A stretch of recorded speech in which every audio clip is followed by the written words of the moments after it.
পাকিস্তানের এত চোখ রাঙানির পরও কেন ভারত শুধু ডিফেন্স করছে? ভারতের কাছে সর্বাধিক শক্তি থাকার পরও কেন ভারত পাকিস্তানকে ডাইরেক্ট অ্যাটাক করছে না? এই প্রশ্ন এখন অনেক ভারতীয়দের মনেই ঘুরপাক খাচ্ছে। তবে এর আসল কারণ জানলে ভারতের বুদ্ধিমত্তাকে বাহবা দেবেন আপনিও। দেখুন, যুদ্ধ কিন্তু আবেগ দিয়ে হয় না, যুদ্ধ করতে প্রয়োজন হয় বুদ্ধি।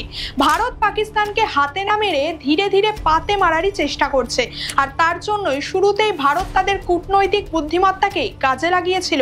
ভারত তার শত্রু দেশ পাকিস্তানকে বিভিন্ন দিক থেকে কোণঠাসা করার স্ট্র্যাটেজিতেই চলছে। যেমন 1. অর্থনৈতিক চাপ সৃষ্টি, 2.